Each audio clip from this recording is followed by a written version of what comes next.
Morning, it's the 7th of May.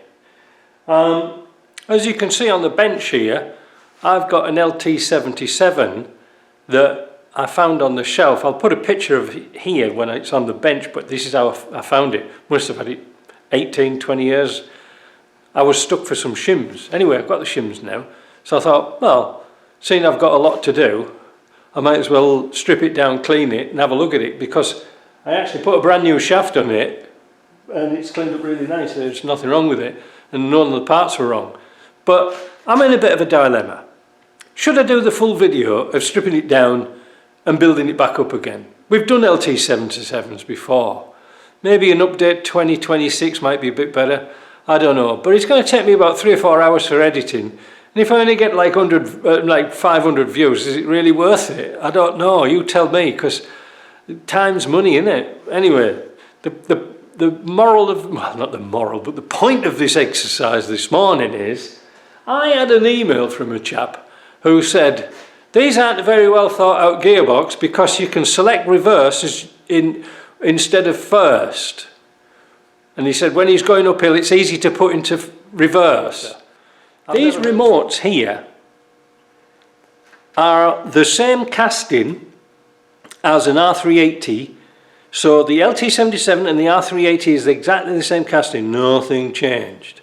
Except around about here there's a little fork that's attached to the underside to keep the fifth gear in place, well, like for selection and things like that. On the R380, if you have a look underneath it, underneath this on the R380, that piece is missing. Very important. But otherwise it's exactly the same. This is the last one I've got, so when I sell this gearbox it's not going with this casing. Alright, this aluminium casting. Now, as you can probably see about here, you can see there's a metal plate there, but it's not just a metal plate, it's a pin. And that pin is the stop for the fifth. Alright, so if we were to put this into fifth, like that, because the ball's at a pivot like that, it's hitting the pin so it can't go any further. You got that? Let's move to the other side. This one here is the reverse stop. Wait a minute.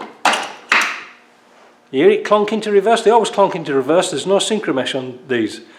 How they manage to clout it into reverse when they're going uphill, I don't know. Anyway, that's another story. Reverse. Now you can see here that this is the reverse. Alright, so when it's in reverse, some parts of this are missing. This is it here. So I'm going to put this one on here, but hold on. I'm going to take this apart and I'll show you how it works. We'll go to the bench and I'll show you, I'll clean it all up. But there are some shims just behind these two bolts. Very important.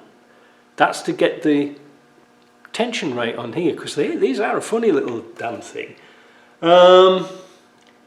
Yeah, so what I'm trying to say is maybe because they can select reverse kind of easily, maybe somebody's put an R380 extension housing on the top, and drilled and tapped the place for the fork, but not put this on, because on an R380 one, this casting here, this isn't machined out. You can see where it is, but it isn't drilled and tapped.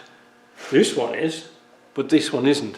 And if on an R380 this has got a nut and bolt on. See, it's kind of complicated, isn't it?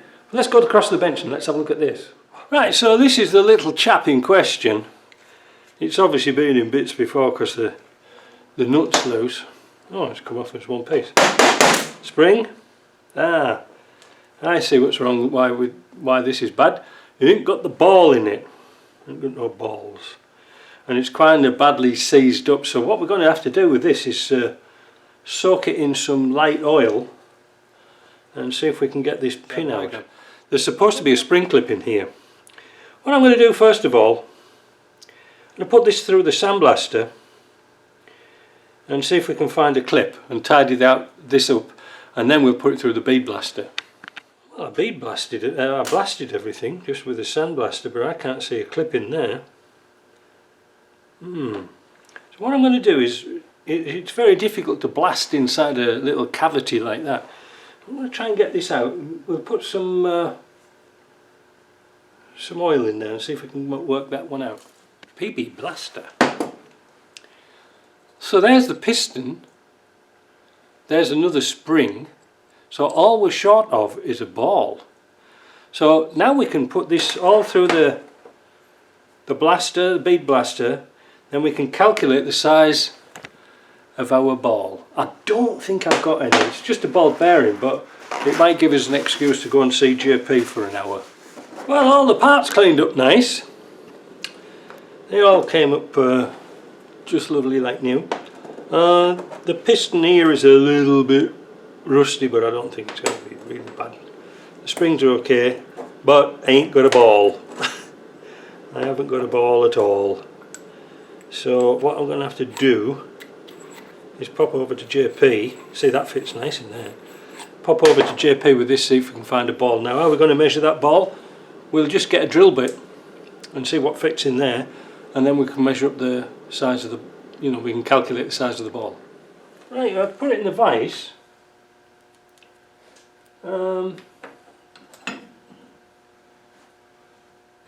I had an idea that when this goes back, the ball will drop into the slot, but I don't know how to adjust this nut here. It doesn't make much difference. So what I'll do is I'll go upstairs and see how you calculate the shim. We know it's all together now, so it can't go wrong. And I don't know why they said they put a clip on there, because there wasn't one. There isn't even a groove in there. So let me go and find out the details, see if I can print them out, then we'll fit them on that box and see if it works. Well, just before I went upstairs, I've got here the Land Rover 110 Service Product Training. I don't know what date this is, probably 1820, something like that. Yeah, it hasn't got a date in it, but this is a factory book. And I found the page here pertaining to the this piece here. And it says here, reverse gear plunger assembly. Remove the plug, load spring and detent ball from the reverse plunger assembly. Here. Detach the circlip which retains the reverse gear plunger. Not in. Pull out the plunger, followed by the short spring. Label all parts and keep separate from the fifth gear plunger assembly. Now the early ones had a similar sort of thing on the other side. The later ones didn't. Fit the spring into the plunger base. Yeah, we've done that.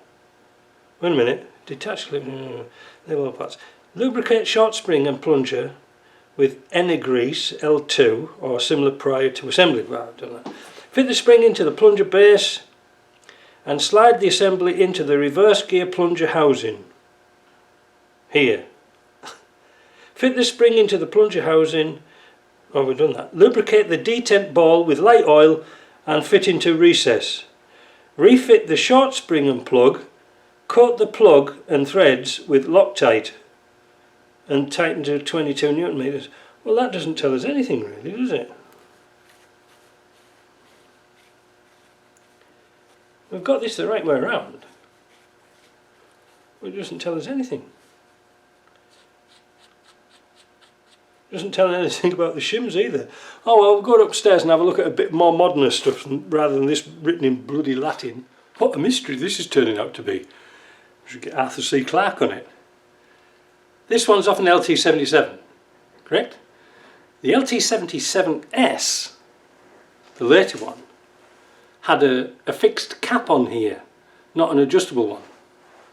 No mention of the shims, no mention how to adjust it, nothing. But going off that one that's there, it has two shims on it. So I think we're just going to have to wing it, put the shims on, and see how it can adjust. Let's have a go. Well, I have no idea about adjusting it, but just for the people who don't know, when you set these bias springs up here, you set it so this goes into third and fourth really easy. Alright, you don't do it first and second. So first is just a little bit to one side and then back to second, alright? That's how that works. Now for reverse, obviously it's across there. Now, that does take some considerable effort now to push that in, because I've got this little thing on here now. But I'm going to play around with it to see what is the maximum pressure we can get onto that? Ooh. Is that reverse? Yeah, that's reverse. Is it?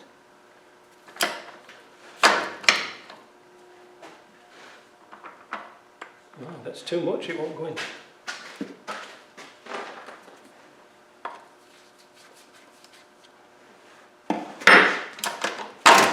Aha! Did you hear that? There, that's reverse. So really, if you're just being gentle with the damn thing, it'll go in, but I can't see how you can actually crash it into first. This is kind of, you'd have to physically bang it across. So I'm going to lock that up, and I think that's about right. First, that's third, fourth, first, second, fifth, reverse. Now I'll just turn it around a bit. There, you can see, you can hear it click in. It does take some considerable force, even with my weak strength. So I think that now is set up. So like I say, if you screw it down too far, it won't go into reverse at all. Battery's running flat. See you later.